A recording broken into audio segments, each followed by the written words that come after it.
padahal situ nggak ada gitu kan. Nggak ada apa-apa kalau di CCTV mah. Nggak ada. Orang Tiba-tiba aneh aja, padahal dia udah mau ngambil motor, tiba-tiba pergi. Ada gitu, kadang ada yang duduk gitu. Ada yang di pagar, mau ngebuka pagar, tiba-tiba di pagar tuh ada yang duduk, ada yang dadahin, ada yang say hello. Kenapa kamu tiba-tiba ngelirik, ada suara ya barusan ya. Siapa itu? Kan itu kayak nyalain air di keran. Halo Sobat Pujaan, Assalamualaikum, selamat datang di channel Keluarga Pujaan. Kalau kalian suka cerita misteri kayak gini, jangan lupa like, subscribe, dan aktifkan loncengnya supaya nggak ketinggalan episode misteri berikutnya dari channel kami. Hatur nuhun. Cerita ini kiriman teman kami, sebut aja namanya Arif.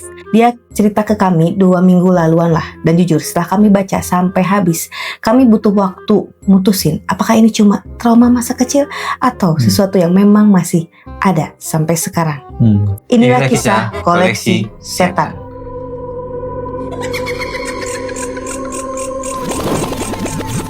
Tapi sebelum lanjut, jangan lupa kalau kalian punya cerita seram, jangan disimpan sendiri, bagi-bagi ya, supaya kita semua bisa belajar dari kisah-kisah baraya. Oke? Jangan lupa nih, kirim ke email di bawah ini. Hatur nuhun. Aku masih ingat banget malam itu. Malam waktu bapak aku meninggal. Bukan karena suasana duka, tapi karena waktu jenazah bapak aku ditaruh di ruang tengah, lampu rumah tiba-tiba redup sendiri. Dan semua orang yang lagi ngelayat itu satu persatu keluar rumah tanpa pamit. Bukan panik, lebih kayak mereka nahan takut. Takut kenapa? Ada satu bapak-bapak tetangga yang sempat bisik ke aku sebelum pergi. Maaf ya Arif, di genteng rumah kamu tuh ada yang duduk dari tadi. Padahal hujan dari tadi sore. Dan genteng rumah aku tuh licin. Jadi bukan yang genteng keset kali ya, jadi gentengnya licin. Jadi gak mungkin ada yang duduk. Jadi siapa yang duduk? Kata Arif nih yang bikin dia gak bisa tidur sampai sekarang, bukan karena mereka takut sama jenazah bapaknya Arif, tapi karena setelah semua orang keluar, suara kipas angin di ruang tengah itu berhenti berputar. Padahal listrik gak mati listrik tetap nyala nih, tapi tiba-tiba muter, ya itu mungkin rusak juga, kita gak tahu nih ya. Dan kain jarik yang nutupin jenazah bapak pelan-pelan kayak ada yang narik dari bawah, jadi kebuka dari ujung kaki itu ketarik, kebuka sedikit-sedikit. Nah, pocong itu kelihatan nih, ngumpul nanti. Kata Arif ya. Nih, serem ya. Nama aku Arif, istri aku Dina. Kejadian ini di tahun 2015. Berarti 11 tahun lalu ya. Kalau kamu tanya, kenapa rumah aku bisa kayak gitu? Semua itu sebenarnya udah dimulai jauh sebelum aku lahir. Bapakku, Wahyu, dari kecil dia udah jadi bahan ejekan di kampung. Dia dibilang miskin, jelek, gak ada masa depan. Jahat pisan. Gak ada cewek yang mau deketin dia. Bahkan katanya kalau ada acara hajatan dia sering gak diundang. Kasian ya? Kasian. Miskinnya. Iya. Kalau tuh udah diundang mau ngasih apa sih? Mikirnya gitu. Mungkin kayak gitu ya. Padahal gak usah kayak gitu. Enggak ya, orang-orang mikirnya gitu, ngapain diundang? Paling mau makan gratis, mikirnya gitu rata-rata. Nah, sampai pada suatu hari ada yang kehilangan sepeda nih di kampung Arif. Ada yang kehilangan di Wahyu nih. Ya. Dan tak kenapa semua orang nuduh keluarga bapak aku. Kakek aku dipukulin rame-rame di depan rumah, gak ada yang nolongin. Wow. Dan pada malam itu juga kakekku meninggal. Ya. Bapaknya Wahyu, bapaknya kan Wahyu. Nah, bapak Wahyu itu berarti kakeknya Arif kan dipukulin karena nyangkanya. Bapak waktu itu masih SMA. Pak Wahyu itu tuh ya. Dan besok paginya bapak kabur. Gak ada yang tahu dia kemana. Setahun kemudian dia balik. Tapi bukan Wahyu yang dulu. Orang-orang tuh bilang kalau dia lewat gang, anjing tetangga tuh langsung melolong. Kayak gimana sih melolong? Gitu. Itu kan serigala. Melolong kan maksudnya. Gitu kali ya. Kalian takut. Gitu kali ya. Kalau dia duduk di warung, lampu suka kedip sendiri. Dan sejak saat itu, orang-orang yang dulu suka ngeledek dia mulai satu persatu kena teror. Iya, ada apa nih? Apa ya?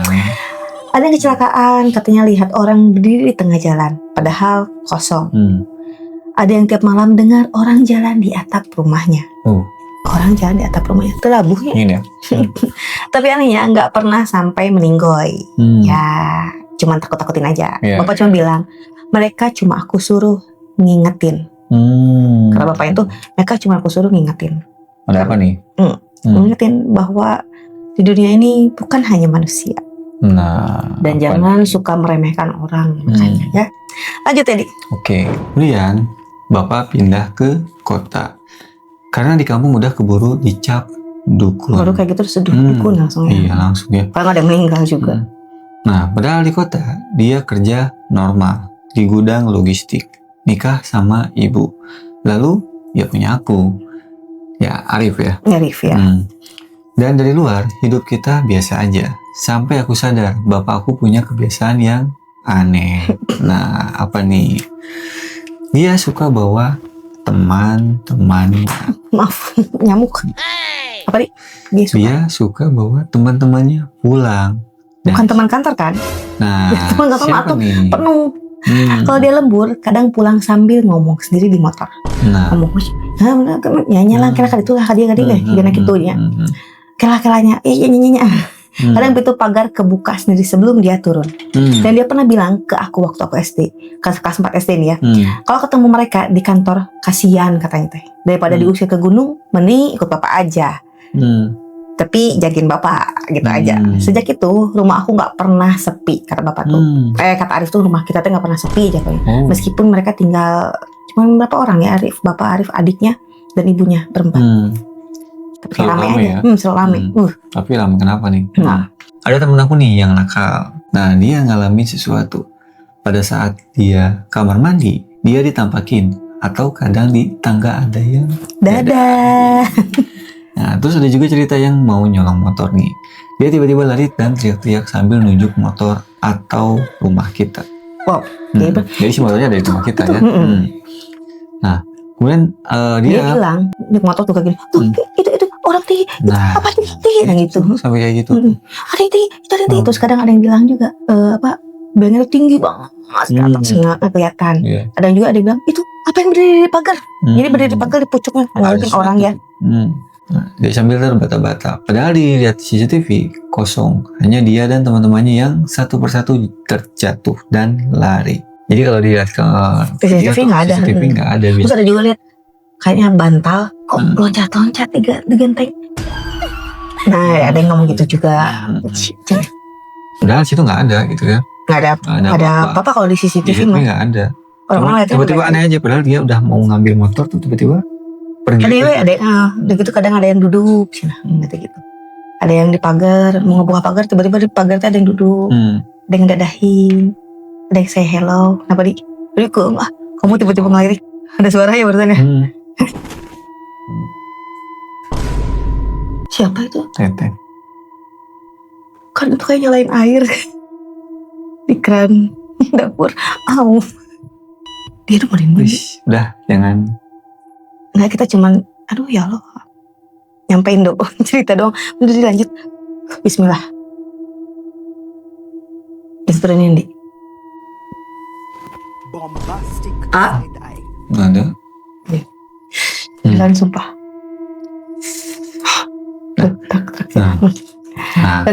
Dan aku pernah diganggu kata Arif tuh waktu tidur nih. Sering. Jam dinding di kamar aku tuh udah mati dari 2011, berarti udah 4 tahun lalu ya, 2015. Karena tiap jam 2 pagi, tapi tiap jam 2 pagi nih suka bunyi tik. Aku malas mengganti baterai katanya. Karena 1 minggu kemudian pas beli baterai baru ngisi, seminggu kemudian mati. Ngisi lagi, sebenarnya mati. Jadi percuma lah ngabisin baterai. Ya udahlah, dengan gak usah diisi katanya. Kalau aku buang ganti jam baru pasti gitu lagi. Jam baru juga selalu mati. Jadi kamarku tuh jam dindingnya pasti mati. Tapi setiap jam 2 ada suara tik. Dan kalau mereka lagi usil, kasur aku tuh suka turun sendiri di bagian kaki. Kayak ada yang ngedudukin. Seret kan kerasa ya kalau ada yang dudukin. Ibu aku sih udah biasa. Adik aku malah bodo amat. Tapi aku risih kata Arif tuh. Gak punya temen karena orang tuh pada takut. Tetangga gak mau main, ya pada takut lah. Sampai Ustadz komplek, duh ya Allah merinding sumpah. Pernah bilang ke bapak aku, Pak Wahyu, jangan dipelihara, nanti akibatnya fatal. Jadi sumpah merinding. Bapak aku cuma ketawa. Saya gak kasih makan kok Pak Ustadz, saya gak ngasih makan kok. Cuma saya izinin tinggal doang. Jadi barternya boleh tinggal, tapi kalau ada orang jahat, jangan lupa boleh ditampakin supaya ngejaga lah intinya mah gitu katanya, kata Pak Wahyu. Kata kalau Arif sih nggak suka ya. Ingin ya.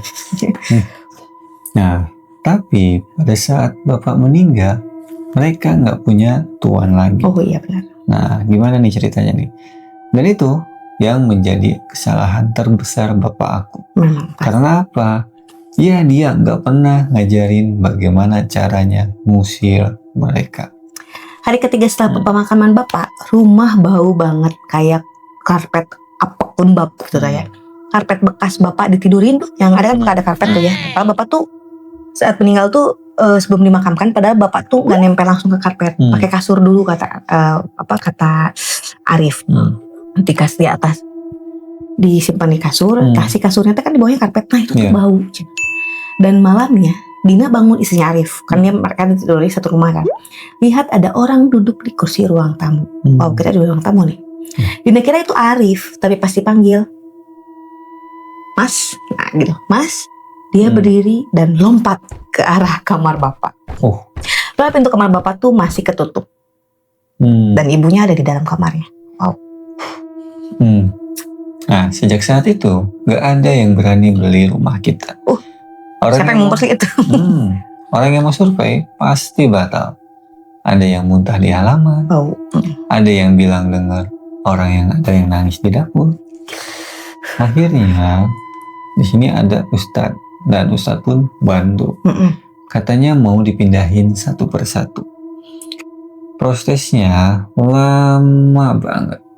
Malah kata Pak Ustadz ada yang minta dipindah ke makam bapak. Mau nemenin bapak katanya, pengen ngejagain bapak. Kalau bapaknya udah meninggal, mau ngapain dijagain? Terus? Kadang kita mau pindah rumah, tetangga juga marah. Kenapa marah? Aneh-aneh kayaknya. Ada di situ tetangga marah-marah, tong ngukut. Tapi pas kita pindah, atau tong kemana-mana ada, karena katanya pas bapak pindah ke situ tuh aman. Kan dulu kampung itu tuh lumayan terkenal banyak rawan kemalingan. Nah sekarang setelah bapak ada tuh ternyata aman. Takutnya jadi nggak aman lagi katanya gitu. Lanjut tadi. Nah kata warga tuh meskipun aman tapi tetap menyeramkan kalau lewat rumah Pak Wahyu, katanya gitu. Apalagi kalau malam hari. Jadi di situ teh keeng, jadi daripada ngelewat situ lebih baik muter kalau mau ke warung teh atau ke masjid.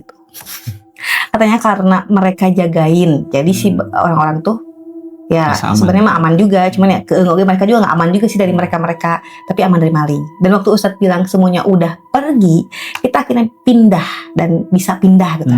Rumah mah kosong dan aku nggak tahu sih masih aman atau enggak. Tapi 2 minggu kemudian anak kita yang baru bisa ngomong tiba-tiba bilang, "Mah, yang tinggi di pagar ikut ke rumah ya, ikut ke rumah baru ya." Sendiri nih. Makanya. Ngeri ya. Dan semalam pintu pagar rumah kita kebuka sendiri. Nah gitu sih. Padahal kita belum pasang kunci otomatis. Kan? Jadi pokoknya intinya Pak Wahyu itu bukan dukun, bukan paranormal, bukan apa-apa, nggak bisa apa-apa. Tapi kita nggak tahu dia setahun pergi pas waktu SMA tuh ngapain. Tiba-tiba bisa berteman dengan mereka. Kita nggak tahu. Pokoknya tapi bapaknya nggak pernah cerita, dan Arif juga nggak tahu. Pokoknya bapaknya bukan dukun, ya nggak pernah ritual, nggak pernah ini, nggak pernah ngasih sesuatu, nggak ada. Lagian juga kan dia nggak menyakitin gitu. Nggak nyakitin, tapi nggak tahu kenapa. Aku deg-degan. Ada yang kentut aja deg-degan. Tapi nggak pernah nyakitin. Tapi nggak tahu juga kenapa orang-orang mereka itu mau ikut sama bapak. Padahal cuman ikut diam di situ. Tapi kalau dapat cuma gitu doang, nggak harus ngasih saja, nggak ngasih apa-apa. Ya kita juga nggak tahu. Pokoknya Arif tuh nggak tahu gimana bisa mereka tuh ikut sama bapak itu doang. Dan akhirnya bisa berteman gitu. Nah, kita nggak tahu bapak ada sesuatu gitu. Nah pasti ada ceritanya. Cuman Pak Wahyu nggak cerita sampai meninggal. Jadi harus sebenarnya kita tuh pengennya POV dari Pak Wahyu. Pak Wahyu tapi udah meninggal. Bagaimana ini? Ya udah lanjut. Ada yang tahu? Ya, mungkin kalau ada yang tahu ini kayak gitu, bisa memang ada orang yang bisa gitu, tapi sebenarnya memang punya kemampuan, tapi mereka nggak mau melakukan sesuatu, hanya pengen berteman dengan mereka, bisa aja kan? Tolong tulis di kolom komentar ya. Lanjut Teddy. Oke. Terima kasih sudah nonton hingga akhir. Kalau suka cerita kayak gini jangan lupa like, share, dan subscribe di bawah. agar tidak ketinggalan cerita menyenangkan lainnya dari channel kami. Kalau kalian punya pengalaman horor pribadi atau kejadian horor nih, penampakan, kirim ke email kita di bawah ini. Siapa tahu cerita kamu bisa kita bawain di video selanjutnya.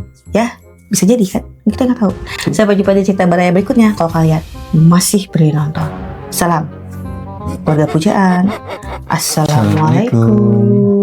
Hatur nuhun. Hati-hati nih, jangan anggap sepele melihara yang tak kasat mata. Kalau melihat hewan sih memelihara hewan sih cuma kalau biaya ya kan, karena makan, biaya perawatannya dan apapun lah itulah. Tapi kalau yang tak kasat mata, apakah akan berakhir baik? Seperti kisah Arif, kita nggak tahu ya. Bisa jadi meninggal juga susah atau gimana, kita walau alam. Atau non Baraya Sedayana.